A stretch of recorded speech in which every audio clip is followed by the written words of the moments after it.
Aucun sacrifice n'est trop grand quand il s'agit de l'éducation, l'éducation étant à la base du développement de toute société.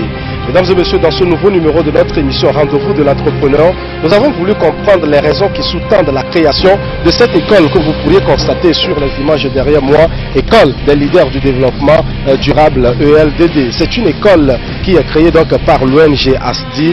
Vous le connaissez très bien, l'ONG ASDI, c'est cette ONG-là qui intervient en matière de social pour le développement intégral. Les promoteurs étant bien sûr là, nous avons voulu les approcher pour comprendre les raisons qui ont conduit à la création de cette école ELDD. Le promoteur Hervé Tchamsi, dans un instant, nous explique toutes les raisons qui ont conduit à la création de ELDD. Hervé Tchamsi, le promoteur de l'ONG ASDI, Action sociale pour le développement intégral, et c'est donc sous cette ONG que l'école des leaders pour le développement durable se met désormais en place, ELDD. Hervé, bonjour. Oui, bonjour Roger. Alors vous mettez une école en place, d'entrée dites-nous, qu'est-ce qui vous conduit à créer une école? Tout observateur avisé de l'éducation au Togo vous le dira clairement que les formations ne sont pas en adéquation avec l'emploi. Alors que faut-il faire? Nous avons voulu apporter notre pierre à la construction de cette nation en mettant en place une école qui forme non seulement pour l'emploi, mais aussi sur les nouvelles thématiques comme le développement durable. La thématique du développement durable, c'est une question qui est aujourd'hui récurrente dans les débats. Et qu'est-ce qu'il faut mettre en place, qu'est-ce qu'il faut créer, qu'est-ce qu'il faut innover pour permettre à la population, à la génération de préserver l'environnement. Alors, justement dans cette perspective, quelle formation vous offrez dans cette école, dans ce centre-là, ce qui permet véritablement de contribuer au développement durable? Ok, merci Roger. Nous avons prévu former sur plusieurs thématiques, à savoir le secrétariat bureautique, le secrétariat comptabilité, la gestion de caisse, les énergies renouvelables, surtout le solaire et l'éolien. Nous avons également prévu former dans le recyclage des différents types de déchets. Toutes ces questions, ou bien toutes ces thématiques, vous le savez très bien, contribuent à lutter contre le réchauffement climatique, donc à lutter contre la pollution de notre environnement. Donc le centre est créé justement pour former des jeunes, leur donner des notions pour qu'ils puissent travailler bien sûr avec d'autres institutions, que ce soit des institutions internationales comme des institutions nationales. C'est également un centre de remise à niveau. Donc les formateurs ne sont pas des jeunes fraîchement diplômés, non, c'est des jeunes qui ont déjà leur entreprise et qui sont déjà assis professionnellement, qui viennent partager leur expérience avec les apprenants.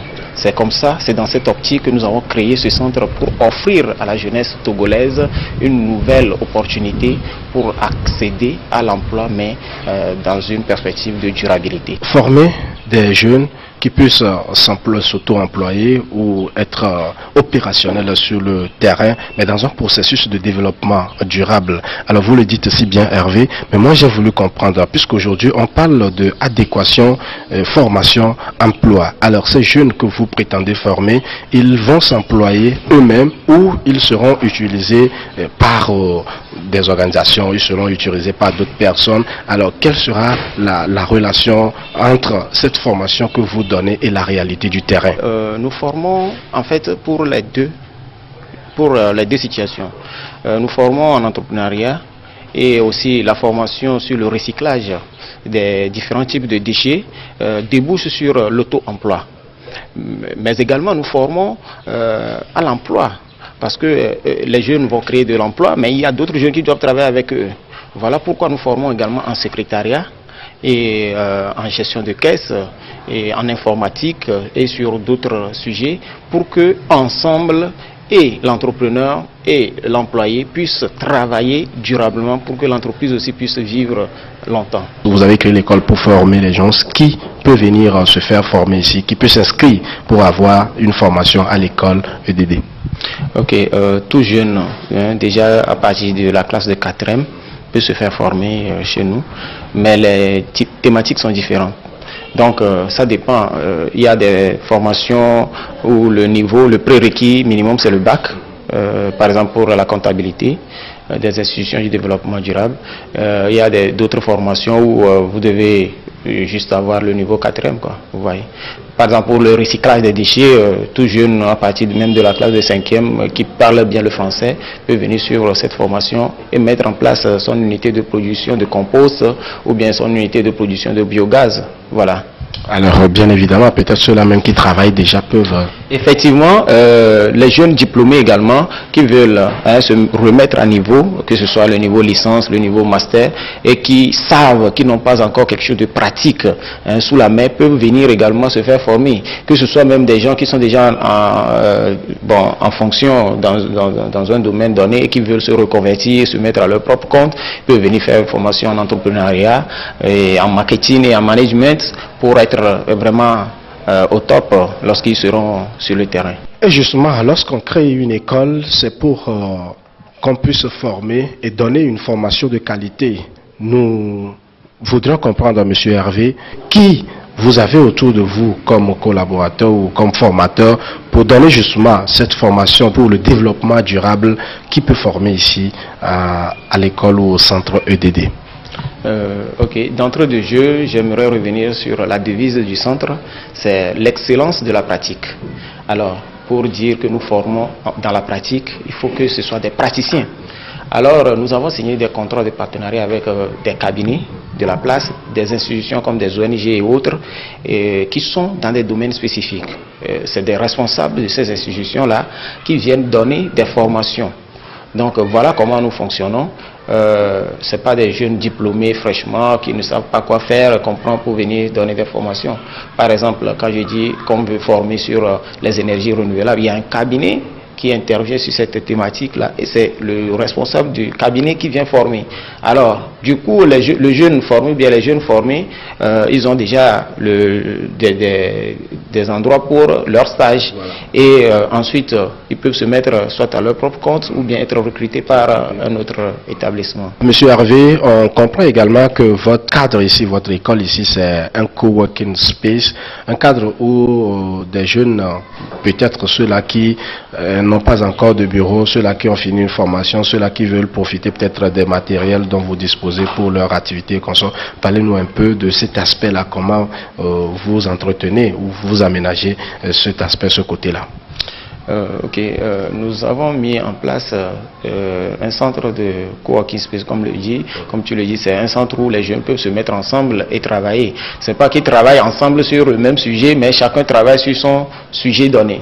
Bon, voilà, et nous avons ouvert le centre aux jeunes pour les aider parce que beaucoup ont des idées à concrétiser, mais ils n'ont pas les moyens, ils n'ont pas les outils et ils n'ont pas un emplacement. Alors, nous avons ouvert le centre pour que tous ces jeunes-là puissent venir travailler gratuitement. Ils bénéficieront de notre coaching, ils bénéficieront également de l'accompagnement d'autres qui ont déjà fait des pas dans le domaine de l'entrepreneuriat. Ils bénéficieront également des outils que nous allons mettre à leur disposition, des outils pour la fabrication de je ne sais pas quoi. Je peux vous donner l'exemple de certains jeunes qui ont déjà commencé par se regrouper pour fabriquer des fours solaires. Donc ils sont déjà avancés, donc ils ont encore des défis à relever sur ce plan. Et ils y travaillent tous les jours. Donc voilà, en bref, de quoi nous parlons quand nous désignons ce terme anglais qui dit le coworking space. Donc les jeunes qui peuvent venir et se mettre ensemble pour travailler, ils ont un espace qui est disponible, ils ont des outils à leur disposition, ils ont l'électricité, ils ont tout et ils travaillent gratuitement. Voilà. Nous sommes là dans une salle où se retrouvent les formateurs, les collaborateurs, tous les techniciens qui interviendront dans cette école de développement durable. Vous allez le comprendre à l'instant, puisque là, sur les tables, on se dirait que ce sont des menuisiers avec des planches, avec tous les crayons et tout ce qu'ils sont en train de tracer. Mais prêtez attention, parce que ce qu'ils vont nous faire découvrir, c'est carrément autre chose. Présentement, nous sommes en train de fabriquer un four solaire. Donc nous voulons faire un modèle pour pouvoir l'exposer, pouvoir se déplacer avec, pour le présenter aux gens. Donc c'est un peu l'agencement des pièces. Donc nous sommes en train de chercher les parties, les différentes, en fonction du bois qu'on a, voilà, les différentes pièces à découper. Donc voilà. Alors justement, ils sont en processus de fabrication d'un fourre-tout. Avant donc de découvrir individuellement, puisque je l'avais dit tantôt, ce sont les collaborateurs, ce sont les formateurs dans ce centre-là ou dans cette école des leaders pour le développement durable. Nous allons découvrir réellement ce que c'est qu'un four solaire, à quoi cela sert. Regardez. Oui, donc ça c'est un four solaire qu'on a réalisé le 9 septembre passé lors d'un atelier public pour sensibiliser les gens autour de cela et autour du centre qui s'ouvre bientôt à eux. Et donc, ça fonctionne comment? Vous avez du soleil, c'est bien ensoleillé, donc vous sortez votre four, vous installez votre marmite contenant ce que vous voulez préparer, donc ça peut être du riz, ça peut être de l'haricot, donc vous mettez déjà l'eau dedans, dans la marmite avec l'haricot, et vous installez votre marmite à l'intérieur. Voilà.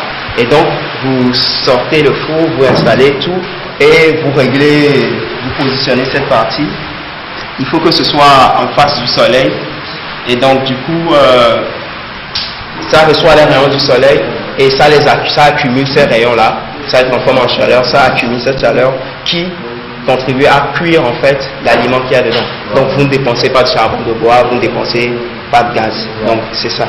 Vous l'avez compris, mesdames et messieurs, vous les jeunes, tous ceux-là qui veulent apprendre à fabriquer un four-tout, l'école des leaders pour le développement durable vous réserve un accueil chaleureux, vous réserve une formation de qualité pour que vous puissiez servir à quelque chose. Tous ces formateurs, qu'est-ce qu'ils font individuellement? Quelle a été leur formation et qu'est-ce qu'ils vous réservent dans ce centre-là? Nous écoutons individuellement les formateurs. Je me nomme Ouzia Asiongban Folie Bébé.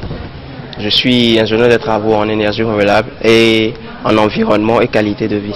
Dans le centre ELDD, l'école des leaders du développement durable, se trouve notre initiative qui est le Makerspace Ecotech Lab, qui est un espace d'innovation axé écologie et sciences connaissent.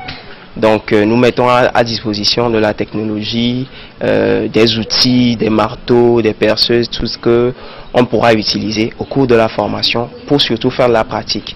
Donc au-delà de la pratique, quand les formations vont commencer, il y a aussi le fait que ceux qui ont des prototypes à réaliser, des projets à concrétiser, qui sont à l'étape d'idée, peuvent aussi venir et on va les accompagner à réaliser des modèles concrets, donc des prototypes. Actuellement, à l'étape de l'ouverture de notre Makerspace, nous avons une collaboration franche avec l'OLDD en ce qui concerne les travaux pratiques et nous avons aussi un peu de coaching du promoteur M. Hervé Chamsi qui nous coach sur tous les aspects managériels vu que nous sommes tous des techniciens.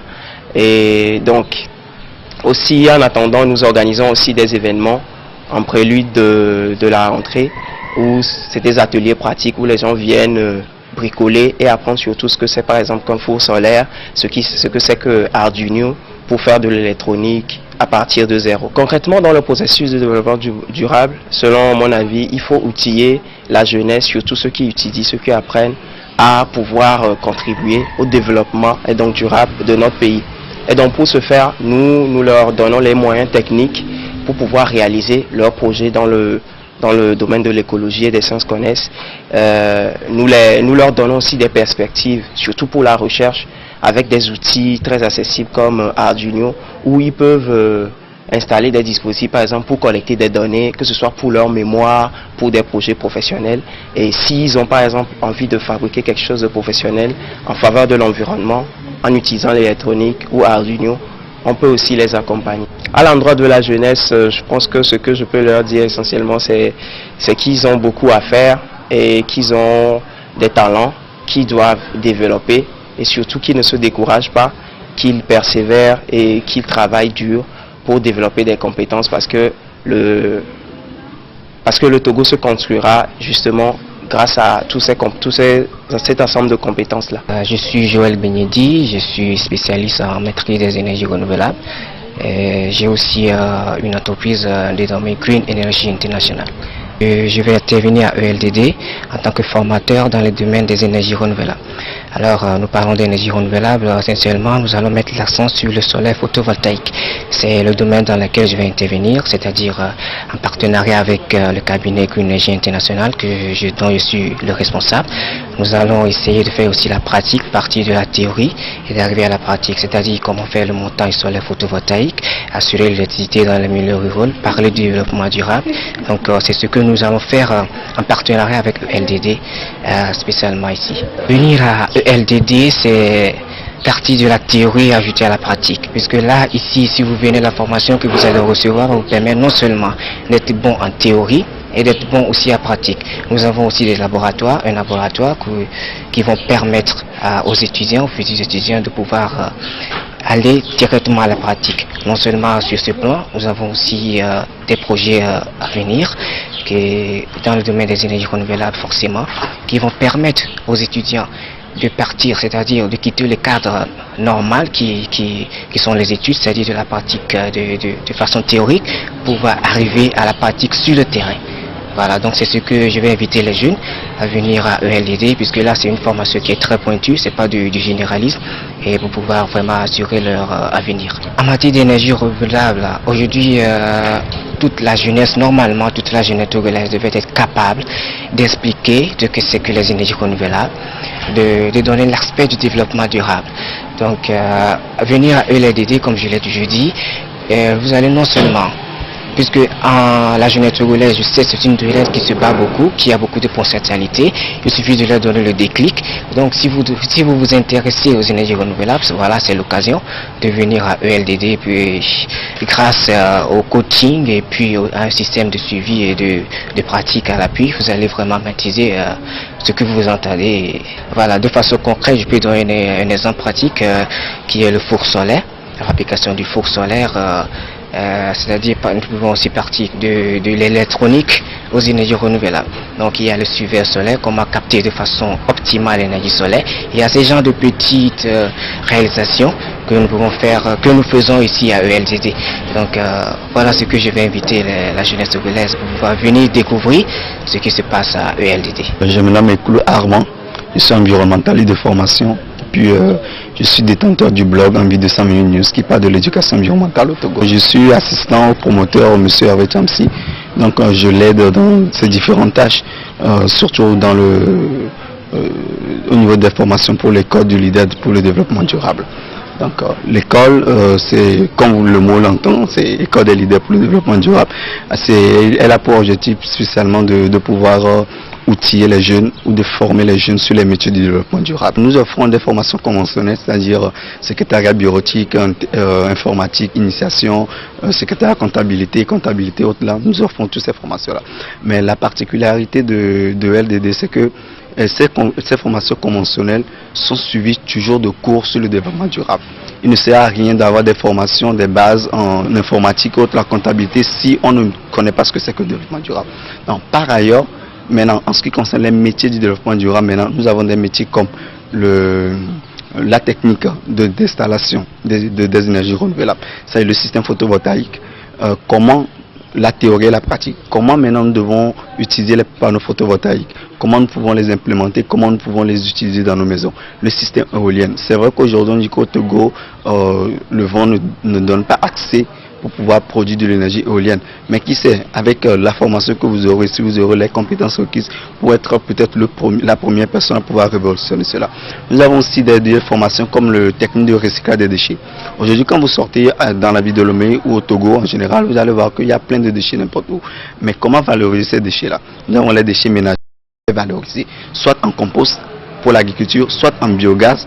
Parce qu'aujourd'hui, nous avons ce du gaz et tout à qui nous fournit du gaz. Mais nous avons aussi des déchets que nous pouvons aussi valoriser. Donc, nous pouvons les valoriser, comme je le disais, en compost, en biogaz et même en diesel.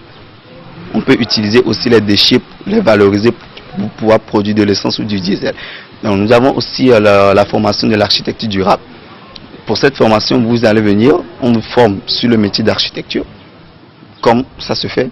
Et maintenant, le plus que vous avez, c'est que vous avez une formation en efficacité énergétique. Comment construire pour que cela puisse répondre aux exigences environnementales? Comment vous allez voir que dans certains immeubles, vous allez du matin jusqu'au soir, la lumière est toujours allumée, et le brasseur marche toujours, le ventilo est toujours allumé. Mais on peut toutefois construire et utiliser les éléments tels que l'air, le vent à notre avantage. Donc comment nous pouvons les construire? Comment utiliser les matériaux locaux au lieu de prendre du ciment et aller exploiter encore du clinker, tout cela? Comment utiliser juste les matériaux locaux pour pouvoir construire et cette architecture peut être durable? Donc voilà les quelques formations que nous donnons à EDD. Il y a encore plein d'autres, mais voilà un petit aperçu. Il faut vraiment un intérêt et puis une certaine volonté. Il n'y a pas de développement sans volonté. Il faudrait avoir la volonté, il faudrait aussi avoir l'éducation. Parce que le développement durable, après tout, il s'agit aussi d'une question d'éducation environnementale. Vous devez être éduqué sur la thématique afin de pouvoir l'implémenter maintenant à votre métier, à votre avenir. Je me nomme Akagla John, je suis un gestionnaire comptable, spécialement j'interviens dans le domaine de contrôle de gestion. Donc je suis venu dans ce centre pour pouvoir aider les jeunes dans le domaine de la comptabilité pratique. En fait, je les enseigne aussi dans SARI, plus précisément la paye, on fait SARI, compta et les états financiers, gestion commerciale aussi. Alors, lorsque véritablement on veut se faire former à votre niveau, il faudrait qu'on sache, et pour telle ou telle formation, combien de temps ça peut prendre pour ci ou ça, comment s'organiser, comment cela est programmé. Forcément que vous allez détailler un peu. C'est vrai, l'école est un processus d'ouverture. Alors pour ceux-là qui forcément veulent suivre une formation dans votre école, comment est-ce que cela va se passer, comment est-ce que cela va se dérouler, est-ce que ce sont des cours de nuit, ce sont des cours de jour? Alors dites-nous un peu le calendrier que vous avez établi par rapport aux formations, votre agenda pour la formation, c'est lequel? Les cours vont se dérouler en cours du jour et en cours du soir. Donc les cours du jour spécialement comme les cours du soir, nous avons essayé de programmer la plupart des cours comme des cours de mission. L'enseignant vient, il dispense son cours soit en une semaine ou deux. Ensuite, il donne des exercices d'application, tout comme le LMD devait fonctionner. Les apprenants s'en vont faire des recherches d'approfondissement, ils reviennent et peut-être en 3 semaines, ils bouclent tout avec un devoir à l'appui et voilà, c'est câblé pour cette formation-là. Et d'autres modules suivront jusqu'à ce que la formation ne se termine. Ben, je peux dire déjà que la formation qui a une longue durée, c'est 12 mois. Il y a des formations de 6 mois, des formations de 7 mois, 8 mois, 9 mois et 12 mois. Donc, la formation qui va jusqu'à 12 mois, il y en a 2 spécialement. Il y a l'électronique de conception. L'électronique de conception, c'est cette formation-là qui veut donner des outils aux jeunes pour commencer par concevoir de petits outils, de la robotique, faire des voitures, des petites motos, des trucs. Par exemple, c'est l'approche des fêtes. Les voitures des enfants seront encore importées massivement. Pourquoi ne pas commencer par produire de ce genre de choses, par exemple au Togo. Donc, l'électronique de conception, c'est cette formation-là qui va outiller des jeunes sur ce plan. Il y a aussi l'agriculture durable qui forme dans l'agriculture et l'élevage, mais dans la durabilité. Comment utiliser aujourd'hui les moyens dont nous disposons pour produire proprement, écologiquement, pour que ce soit durable. Parce que nous savons tous que les engrais et les pesticides tuent nos champs, tuent la terre et nous empoisonnent, nous intoxiquent. Donc nous diffusons également ces formations-là sur 12 mois parce que ça nécessite que l'apprenant apprenne beaucoup de choses. Donc d'autres formations sont données en accéléré et donc peut-être 3 mois, mais avec 3 mois de stage. Voilà comment l'agenda se présente et la plupart des cours, comme je l'ai dit, se passent en cours de mission puisque le formateur étant un responsable d'une structure, il n'a pas tout son temps pour venir tous les jours ici pour dispenser son cours. Donc nous programmons chaque formateur pour une durée donnée, il vient faire son cours et il s'en va. Voilà. Nous sommes sur le processus de formalisation et l'école se trouve aujourd'hui dans l'enceinte de l'ONG ASDI. C'est sise à Madaomé, tout juste en face du CEG, sur la route 50 qui mène à l'hôtel Concordia, à pratiquement 200 mètres des rails. Vous verrez bien l'établissement, c'est une ancienne école qui a été reprise, elle est peinte en bleu et blanc, et c'est à étage, c'est vraiment visible. Et les contacts pour vous? Oui, vous pouvez nous joindre au 90 47 23 21 ou bien le 22 30 48 33. Voilà. Voilà donc ce qu'il en est exactement en ce qui concerne cette école-là, école des leaders pour le développement durable, une école mise en place par l'ONG ASDI, Action sociale pour le développement intégral. C'est donc ouvert à tout le monde. Cette école est ouverte à toute personne désireuse de se faire former dans toutes les questions liées au développement durable. Vous avez suivi à l'instant avec le promoteur toutes les filières, tous les départements, tout ce que vous pourriez avoir comme formation ici. Et si cela vous en dit, les numéros à l'écran pour vos appels. C'est terminé pour cette émission Rendez-vous de l'entrepreneur sur la de votre chaîne de proximité. Merci infiniment de nous avoir suivis. On se retrouve très prochainement.